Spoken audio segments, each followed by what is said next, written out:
എല്ലാവർക്കും പുതിയ വീഡിയോയ്ക്ക് സ്വാഗതം. ഇന്ന് നമ്മൾ ഉണ്ടാക്കാൻ പോകുന്നത് നല്ല പഴുത്ത മാങ്ങ വെച്ചിട്ട് നമ്മൾ മാമ്പഴ പുളിശ്ശേരി ഉണ്ടാക്കാൻ പോവാണ്. നമുക്ക് വീട്ടിലുള്ള സാധനം വെച്ച് തന്നെ ഉണ്ടാക്കാൻ പറ്റുന്ന ഒരു അടിപൊളി മാമ്പഴ പുളിശ്ശേരിയാണ്. ഈ വീഡിയോ ഇഷ്ടപ്പെട്ടാൽ ലൈക്ക് ചെയ്യുക, ഷെയർ ചെയ്യുക, സബ്സ്ക്രൈബ് ചെയ്യുക, ബെല്ലമർത്തുക. നമുക്ക് നേരെ വീഡിയോയിലോട്ട് പോവാം. മാമ്പഴ പുളിശ്ശേരി ഉണ്ടാക്കാൻ പോവാണ്. നമ്മളിത് മാങ്ങ അതിന് വേണ്ടിയിട്ട് തൊലി കളഞ്ഞതുപോലെ എടുക്കുവാണ്.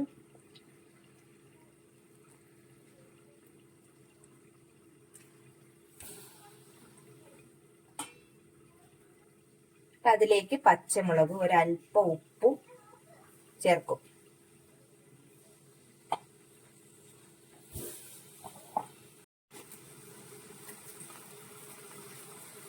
ഒരു 3 പച്ചമുളകും ഒരല്പം വെള്ളവും കൂടി നമ്മൾ ഒഴിക്കുവാണേ. ഈ മാങ്ങ ഒന്ന് ലേശം ഒന്ന് വേകുന്ന പരുവത്തിന് വേണ്ടിയിട്ട് ഒരല്പം വെള്ളം, പച്ചമുളക്, ഒരല്പം മഞ്ഞൾപ്പൊടി.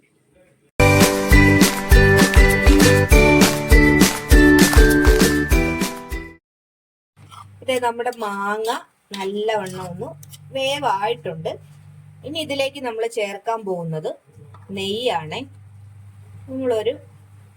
ഒരു സ്പൂണ് നെയ്യ് ചേർത്ത് ഈ മാങ്ങ ഒന്ന് നന്നായിട്ടൊന്ന് ഇളക്കും. അപ്പൊ ഈ നെയ്യുടെ മണം, രുചി എല്ലാം ഇതിലേക്ക് നന്നായിട്ട് വരും. നമ്മൾ നെയ്യ് ചേർത്തു. ഇതൊന്നുകൂടി ഒന്ന് തിളച്ച് കഴിയുമ്പോഴേക്കും ആണ് ഇതിലേക്ക് നമ്മൾ ശർക്കരപ്പാനി ചേർക്കുവാണേ. അപ്പൊ നെയ്യും ശർക്കരപ്പാനിയും ചേർക്കുന്നുണ്ട്. മാങ്ങ അതേ കണ്ടോ, നല്ല എണ്ണം കിടന്ന് ഈ നെയ്യില് വേവുമാണ്. ഇനി ഇതിലേക്ക് നമ്മള് ശർക്കരപ്പാനിയും കൂടി ചേർക്കുവാണ്.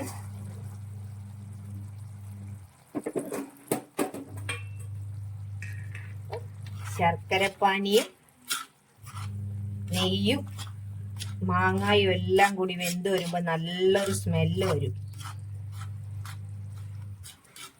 ഇനിയാണ് ഇതിലേക്ക് തൈരും അല്ലെ, ഇതിന്റെ നമുക്ക് അരപ്പ് ചേർത്ത് കൊടുക്കാം. അരപ്പിനുള്ള നമ്മൾ തേങ്ങായും തൈരും ഒരല്പം മുളക് പൊടി, മഞ്ഞപ്പൊടി, ഇത്ര മാത്രം മതി. വേറെ ഒന്നും നമ്മൾ ചേർക്കുന്നില്ല. അല്പം, അതായത് ഒരു പിടി തേങ്ങയാണ് ഈ എടുത്തേക്കുന്നത്. ഇതിലേക്ക് നമ്മള് തൈര് ഒഴിക്കുവാണ്. മഞ്ഞൾപ്പൊടി മുൻപ് ചേർത്തിട്ടുണ്ട്, എങ്കിലും നമ്മൾ അല്പം മഞ്ഞൾപ്പൊടിയും പിന്നെ ഒരു സ്പൂണ് വേണ്ട, അതിൽ താഴെ ഒരു 1/4 സ്പൂണോളം മുളക് പൊടി, ഇത്രയും കൂടി ഒന്ന് അരച്ചെടുക്കുവാണ്. ഫൈൻ പേസ്റ്റ് ആക്കണം.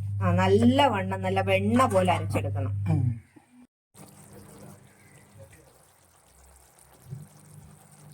ഇത് നമ്മുടെ മാമ്പഴം ഉണ്ടല്ലോ, ശർക്കരപ്പാനിക്കകത്ത് നെയ്ക്കകത്തും കിടന്ന് നന്നായിട്ട് വരണ്ടിട്ടുണ്ട്. ഇതിലേക്കാണ് നമ്മളിനി അരയ്ക്കുന്ന മസാല അങ്ങോട്ട് ചേർത്ത് കൊടുക്കുന്നത്. നമ്മളിത് അരപ്പ് ചേർത്ത് കൊടുക്കുവാണ് ഇതിലേക്ക്.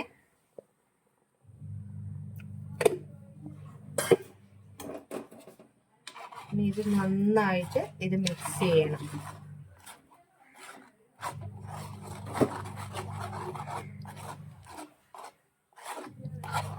നല്ലവണ്ണം ഇത് യോജിപ്പിക്കണം. നമ്മൾ ഇതിങ്ങനെ ഇളക്കിക്കൊണ്ടിരിക്കണം.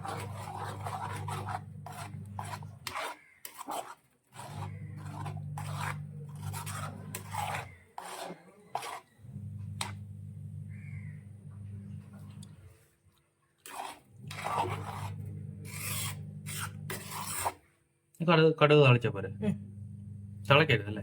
തിളക്കരുത്, നന്നായിട്ട് ചൂടാവണം. അരപ്പ് നന്നായിട്ട് ചൂടാണ്, അതിന്റെ ആ പച്ചമണം എല്ലാം മാറണം.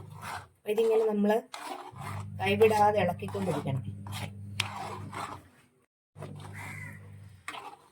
ഉണ്ടോ? ഇതേ നമ്മുടെ ഇത് നന്നായിട്ട് ചൂടായിട്ടുണ്ട്. ഇനി ഇതിലേക്ക് നമുക്ക് കടുക് താളിച്ച് ഒഴിക്കാം. നമ്മൾ സാധാരണ ചെയ്യുമ്പോൾ ഇതിലേക്ക് നമ്മള് നല്ല ജീരകവും വെളുത്തുള്ളിയും എല്ലാം ചേർത്താണ് അരയ്ക്കാറ്. ഇഞ്ചി എല്ലാം ചേർക്കുന്നവരുണ്ട്. ഇപ്പൊ ഒന്നും ചേർക്കണ്ടാവും. നമ്മൾ വെറുതെ മുളക് പൊടി, ഒരല്പം മുളക് പൊടി, മഞ്ഞൾപ്പൊടി മാത്രം മതി. ഉള്ളി പോലും നമ്മൾ ചേർക്കുന്നില്ല. പച്ചമുളക് തന്നെ ഓപ്ഷനിലാണ്. എരിവ് വേണ്ടവർക്ക് പച്ചമുളക് ചേർത്താൽ മതി. വളരെ സിമ്പിൾ ആയിട്ട് ഇത് ചെയ്തെടുക്കാം. നല്ല ടേസ്റ്റ് ആണ്, എല്ലാവർക്കും ഇഷ്ടപ്പെടുന്ന ഒരു രുചിയാണ്. അപ്പൊ നമ്മുടെ ഈ നെയ്യിൽ തന്നെ, നമ്മൾ എണ്ണയിലല്ല നെയ്യിൽ തന്നെയാണ് ഇതിന്റെ താളിപ്പ് കൊടുക്കുന്നത്. നമ്മൾ ഒരു സ്പൂൺ നെയ്യ് ഒഴിച്ചിട്ടുണ്ട്. സാധാരണ നമ്മൾ എണ്ണയിലല്ലേ താളിക്കുന്നത്, ഇതിപ്പോ മാമ്പഴ പുളിശ്ശേരിക്ക് നമ്മൾ നെയ്യിലാണ് താളിപ്പിക്കാൻ പോകുന്നത്. അതിലേക്ക് കടുക് ഇട്ട് കൊടുക്കാം.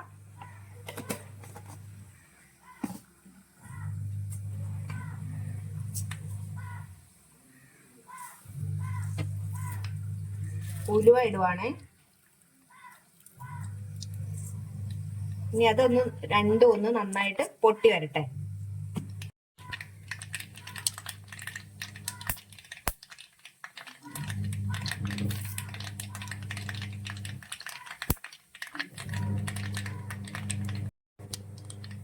നമുക്കതിലേക്ക് ഉണക്കമുളക് ഇട്ട് കൊടുക്കാം.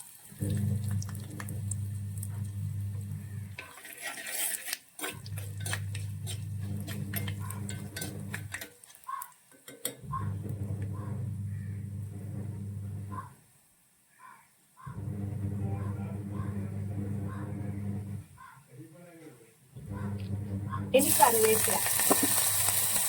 ഇത്രയും മതി, നമ്മുടെ താളിപ്പ് റെഡി ആയിട്ടുണ്ട്. നമ്മൾ ഉള്ളി ഒന്നും ഇടുന്നില്ല, ഉള്ളിയൊക്കെ ഇട്ട വേറൊരു ടേസ്റ്റ് ആണ്.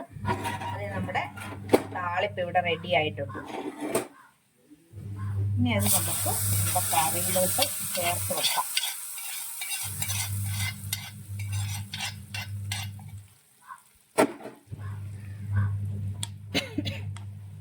അതേ, നമ്മുടെ അടിപൊളി മാമ്പഴ പുളിശ്ശേരി ഇവിടെ റെഡി ആയിട്ടുണ്ട്. കാണുമ്പോ തന്നെ നിങ്ങൾക്ക് മനസ്സിലാവുമല്ലോ ഇത് വളരെ ടേസ്റ്റി ആണെന്ന്. അപ്പൊ എല്ലാവരും ഇതൊന്ന് ചെയ്ത് നോക്കുക. ഇതിന്റെ ടേസ്റ്റ് നിങ്ങൾക്ക് എല്ലാവർക്കും ഇഷ്ടപ്പെടും. കുട്ടികളൊക്കെ ഉണ്ടെങ്കിൽ അവർക്ക് ഭയങ്കരമായിട്ട് ഇഷ്ടപ്പെടുന്ന ടേസ്റ്റ് ആണ്.